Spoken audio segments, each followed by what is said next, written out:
যেই নেতারা কক্সবাজারে ছিলেন তারা কিন্তু আপনি দেখেন যে অলরেডি নাহিদ ইসলাম বলেই ফেলেছে যে আমরা ছাড় দিয়েছি জুলাই ঘোষণাপত্রে, জুলাই সনদে 1% ছাড়ও দিব না। কথাতে তারা এই নাহিদ ইসলাম ওখানে গেলেন, একটা অংশ গেলেন, একটা অংশ বাইরে থাকলেন।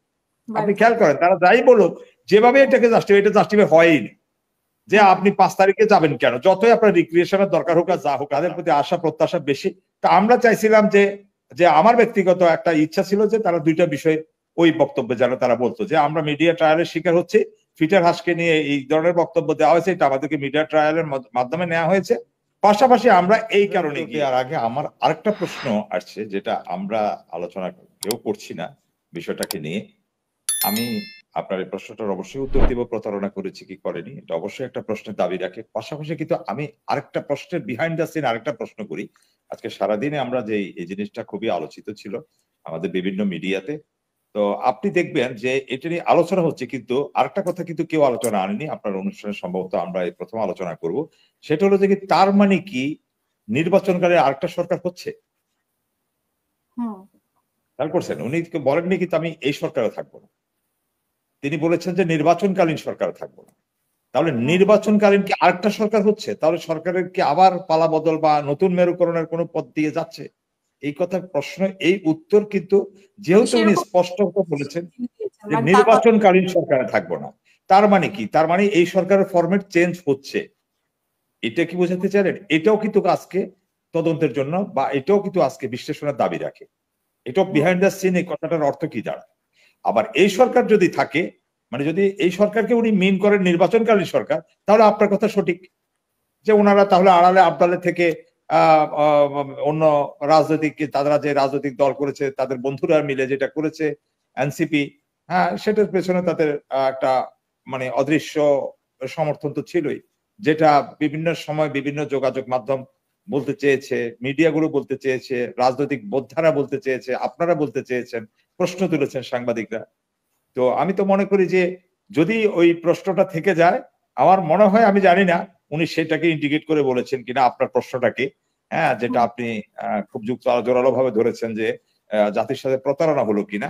যদি ওনারা এই সরকারকে ওন করেন তাহলে আপনার প্রশ্নটা সঠিক, আর এই সরকারকে যদি ওন না করেন তাহলে নির্বাচনকালীন সরকার যদি হয় তাহলে হয়তো এটা থেকে ওনারা মানে হওয়ার, নিজেদেরকে রেহাই নেয়ার এক ধরনের মানে সুযোগ পাবেন।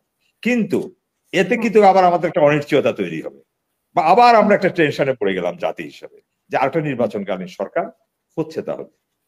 তাহলে এইটা তো হওয়ার কথা ছিল না, এই সরকারই তো নির্বাচন পর্যন্ত যাওয়ার কথা ছিল, এতদিন আমরা ততটুকুই জেনে এসেছি। এখন নতুন করে আবার এই প্রশ্ন, এই বিতর্কের জন্ম দিল কেন? তার মানে প্রথম কথাটা হলো যে নির্বাচনটা ফেব্রুয়ারিতে হয়েছিল আমার দৃষ্টিতে, যে লন্ডন বৈঠকে জনাব তারেক রহমান সাহেব সহ প্রধান উপদেষ্টার যে বৈঠক হয়েছে ওই পর্যন্তই আমার মনে হয় থেমে যাওয়াটা ঠিক ছিল। যেটা আমরা আমাদের গত অনুষ্ঠানে, আমরা আপনার এই অনুষ্ঠানে আলোচনা করেছিলাম যে এখানে আপনি যদি খেয়াল করেন যে এই জায়গাটাতে আসার কারণে ওই কন্ডিশনাল যে আমাদের কথাটা ছিল, আপনি দেখেন এটা কিন্তু গতকালকের যুব সম্মেলনে যারা ওই জুলাই ঘোষণাপত্রের অনুষ্ঠানে ছিল না, যেই নেতারা কক্সবাজারে ছিলেন তারা কিন্তু আপনি দেখেন যে অলরেডি নাহিদ ইসলাম বলেই ফেলেছে যে আমরা ছাড় দিয়েছি জুলাই ঘোষণাপত্রে, জুলাই সনদে 1% ছাড়ও দিব না।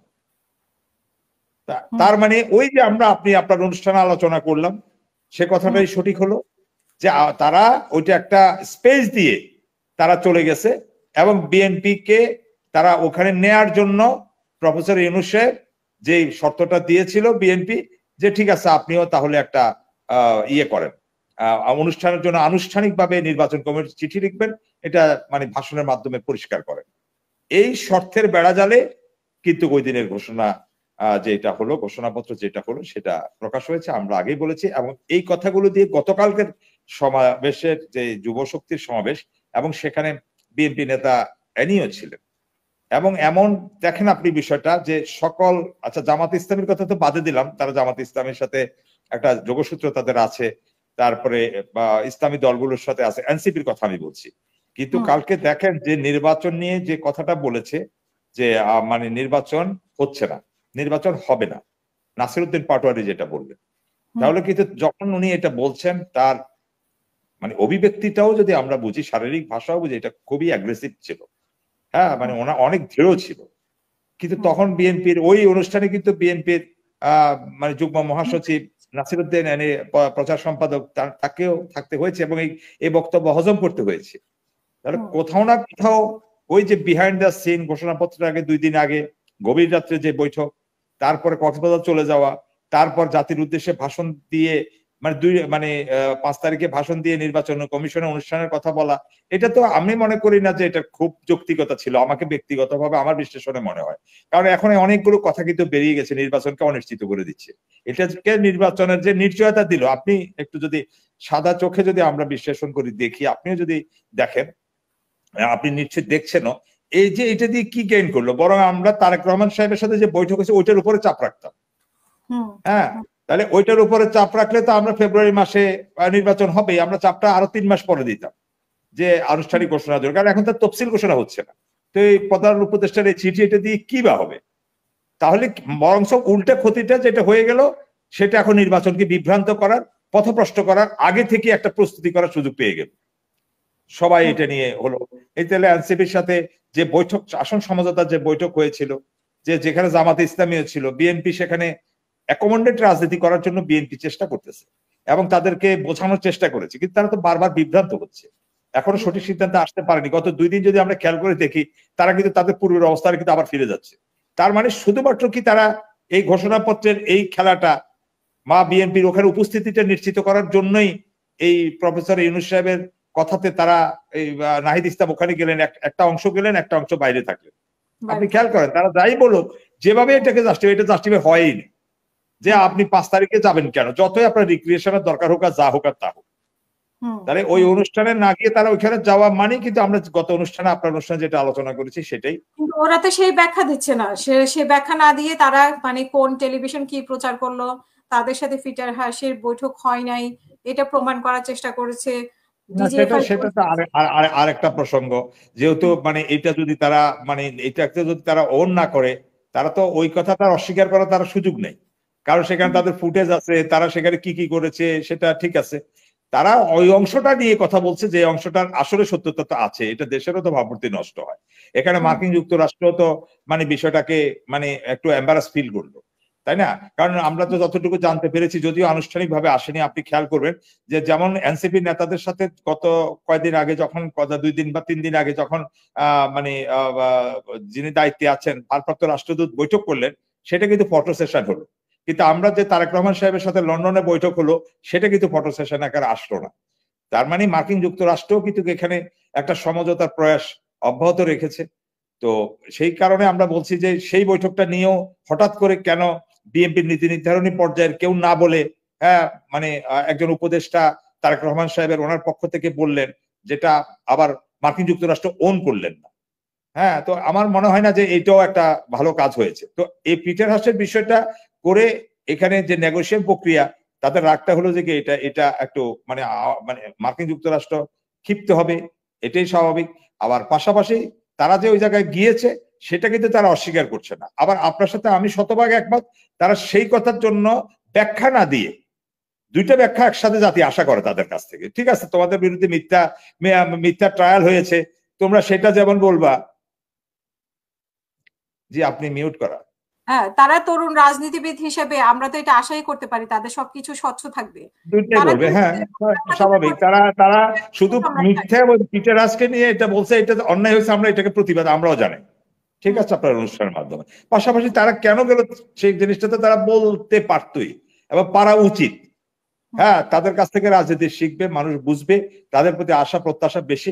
তা আমরা চাইছিলাম যে আমার ব্যক্তিগত একটা ইচ্ছা ছিল যে তারা 2টা বিষয় ওই বক্তব্যে যেন তারা বলতো যে আমরা মিডিয়া ট্রায়ালের শিকার হচ্ছে, পিটার হাসকে নিয়ে এই ধরনের বক্তব্য দেওয়া হয়েছে, এটা আমাদেরকে মিডিয়া ট্রায়ালের মাধ্যমে নেওয়া হয়েছে। পাশাপাশি আমরা এই কারণে গিয়েছি, বিচ্ছিন্নভাবে তাদের কিছু বক্তব্য এসেছে যে আমরা প্রতিবাদের অংশ হিসাবে আমরা গিয়েছি, কিন্তু না, আমরা এইসব ধানাই ফানাই কথা শুনতে চাই না। আমরা তাদের কাছ থেকে স্বচ্ছ, তাদেরকে ওই যে রাজনীতির যে মারপ্যাচ, তারাই তো বলে নতুন বন্দোবস্ত তৈরি করবে, তারাই তো বলে নতুন রাজনীতি তৈরি করবে। তো নতুন রাজনীতি মানে স্বচ্ছতা, রাজনীতি মানে রাজনীতি, ওই জায়গাতে আমরা ফিরে যাব। তার রাজনীতি মানে হলো যে আপনার চোরাবালির সাথে খেলা না, চোরাবালিতে খেলানো, এই জিনিসগুলো তো মানুষ আর পছন্দ করছে না। এই কারণে তো তাদেরকে আশা, এই কারণে তাদের স্লোগানকে মানুষ ওন করে, বা আমরাও আশা করি যে না ঠিক আছে নতুন বন্দোবস্তে কি দেয় দেখি। কিন্তু যদি তাদের বক্তব্য যদি এই ধরনের হয়, তাহলে তো মানুষ আর তাদের প্রতিও আশা থাকবে না। আপনি এক অংশ বলবেন, এক অংশ বলবেন না, আপনার পক্ষে যেটা যায় সেটা বলবেন, বিপক্ষে যেটা যায় সেটা থেকে দূরে থাকবেন, এটা তো হতে পারে না। আমার বক্তব্যটা হলো যে কি, এই ক্ষেত্রে হলো যে কি সেটা। আর ওই যে ডিপিএফআই যেগুলো বলতেছে, আমরা সবচেয়ে বেশি ভয়ঙ্কর হচ্ছি, আমরা বেশি দুশ্চিন্তাগ্রস্ত হচ্ছি যে আস্তে আস্তে কিন্তু রাষ্ট্রের সবগুলো মানে স্তম্ভের মধ্যে হিট করতে করতে এই যে গোয়েন্দা সংস্থা এবং বিশেষ করে মানে জাতীয় গোয়েন্দা সংস্থা যেটা, এবং ডিজিএফআই এর কথা যেটা বলা হচ্ছে, যেটা সামরিক গোয়েন্দা সংস্থা, এগুলো আজকে মানে প্রশ্নবিদ্ধ হচ্ছে, এবং তারা ওপেনলি বলছে বিষয়গুলো। হ্যাঁ, এগুলো রাগডাক না রেখে তারা বলছে। হ্যাঁ, আমরা জানি তাদের কর্মকাণ্ডকে আমরা সমর্থন করছি না।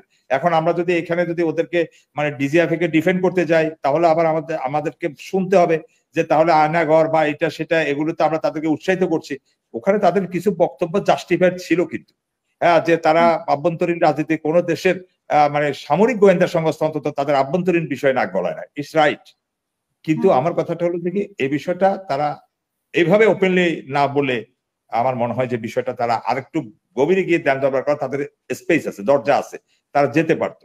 কিন্তু মানুষ তো এখন মানে শঙ্কিত হচ্ছে যে এতটা অডাসিটি বারবার তাদের যে হয়ে যাচ্ছে, মানে এতটা যে মানে তাদের মস্তিষ্কে এত এত শক্ত শক্ত প্রতিষ্ঠান ভর করছে।